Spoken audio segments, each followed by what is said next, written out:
especially in 2022, more so in Africa, where only 1 in 4 Africans has access to safe source of drinking water, with more than 200 million people not having access to toilets, and more than 80% of human excreta being discharged into the environment without treatment. This is quite worrisome. What do we do about this? How do we address all of this?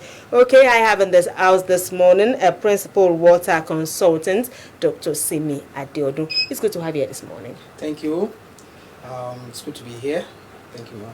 Yes, talking about World Water Day, what is it all about? People say water is everywhere. Yeah. Water, as we know it, is essential to life. We all consume it. Some live in it, some animals, aquatic animals live in it. So it's vital to not just for domestic purposes, but also for agricultural practices, for economic activities, for bringing goods from overseas and shipping and all sort of things. So it is important to pay attention to this resource because it can be abused, it can be misused, and it can be polluted, it can be made useless.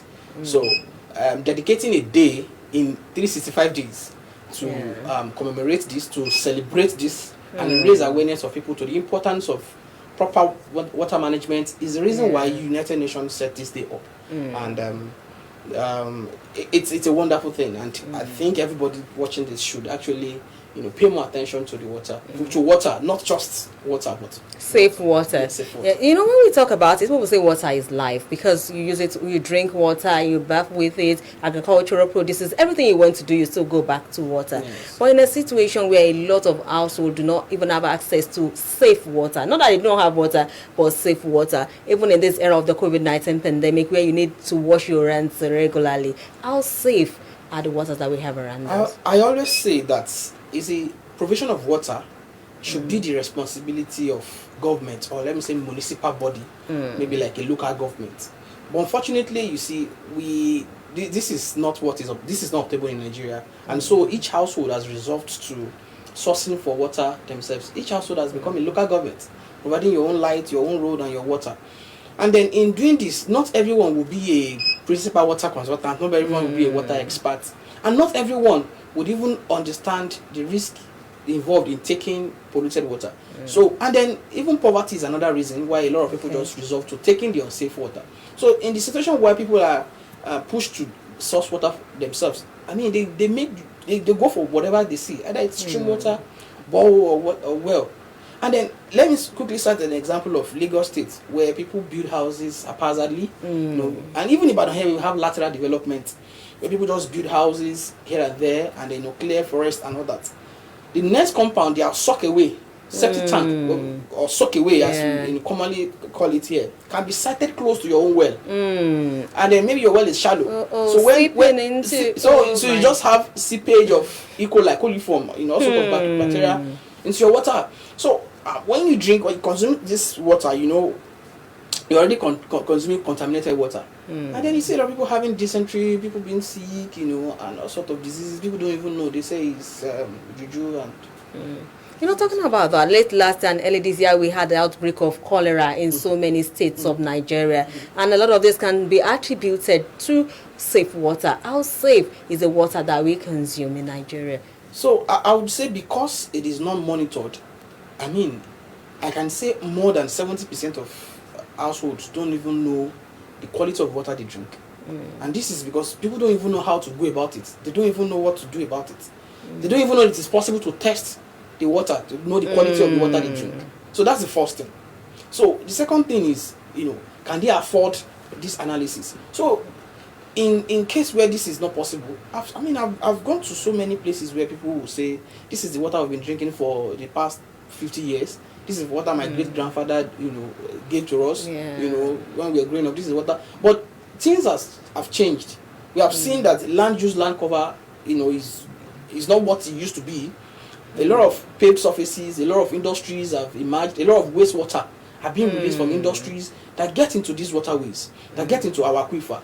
A lot of buildings have been built over the years. So a lot of things have changed. The environment that you had then, that is sustainable, that is green, that supports used from to drink that fresh water, it's no more the environment now, it is now hazardous. You will continue with your line of thought, dear viewers. To join this conversation, simply dial the number on your television set. Yes, still talking about the issue of water. We have this irrigation that is prevalent. You have it in the north, but in the south here, we still depend on rainfall. In the area of climate change, for how long can this sustain us? Well, this is a very, very important topic, which I'm very much interested in, always interested in, because I've been personally involved in what we call transforming irrigation management in Nigeria, trimming in the northern part of the Nigeria, where we installed 87 hydrometeorological stations.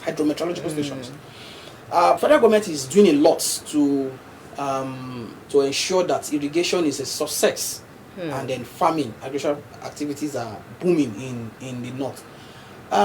This can be attributed to the fact that they have vast land that can be cultivated, flat terrain, but the only problem is water. They have sun, so that's why the government is pushing so much into that. Much more than us, they have the land. They have the land, expanse of land.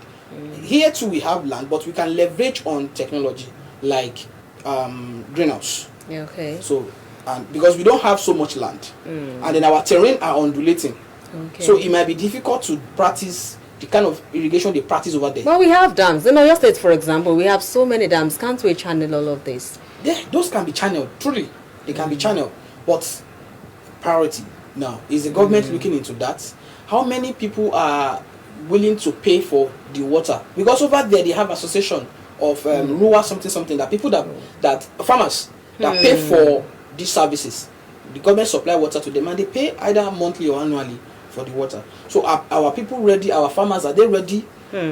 So because a lot of people have a lot of things they go into, farming might just be one of those things, or rural area where it might be difficult to push water from Ashejire to maybe your town. So those are the limitations. So if you look at the surrounding of Ashejire Dam, for instance, and what is obtainable there, what is happening there, before you know it, you see an industry sited close by, and all sort of things. So unlike over there where they have the dam, and then they can have acres of land that is available for farming. So then another issue is the issue of sanitation. We have a lot of situations where you don't even have public toilets around, so people will just go into the bush. Or even when you see these public toilets, where is the water to actually flush and all of this? And there's over 200 million households do not even have access to this. This is very true about Nigeria. I was involved with a project in 2019 called Accelerate 2030, and then we're looking at goal 6 of the Sustainable Development Goal, which is water and sanitation. And I was opportune to travel to some part of the country. I was in Calabar, and that was when you got to know that just two local governments in Cross River have been declared open defecation free. So it means that 772 local governments in Nigeria still suffer open defecation. So, and then this is because, like you have rightly said, there are no public toilets. So what would you say to a man, maybe even an executive that is pressed on an highway? What would you tell that person, because the facilities are not there? I tell people that even in so-called select climbs, when people go for hiking, or when they go jogging, when they go to maybe countryside where there are no toilets, they still pee. But because over there, wherever they're having that, population is scarce, so siting a toilet there might, but that nature will take care of. But how will you, justify you urinating in Bodija market?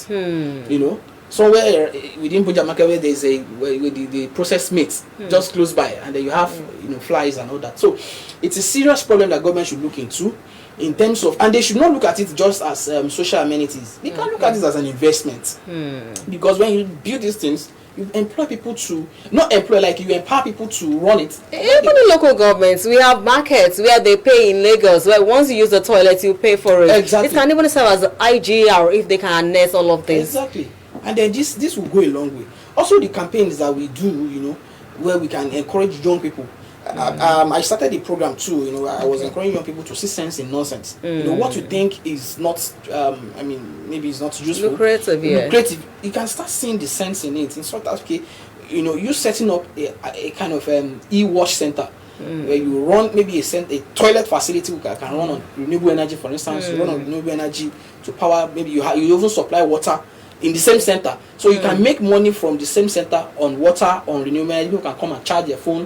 People can use the toilets. They can use they can have their baths. You know, trailers that are traveling, and they can be a kind of maybe just a little maybe play station there. So these are things where we're looking at for youths to start up, although the costs might be, you know, on the high side.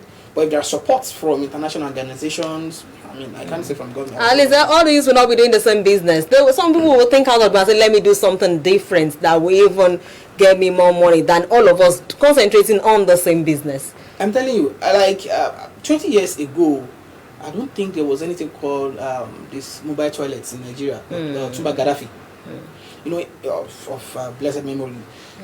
I mean, he came up with the idea, and he started selling the idea of shit business is a good business. Sorry for using the word. But then, I mean, there is money.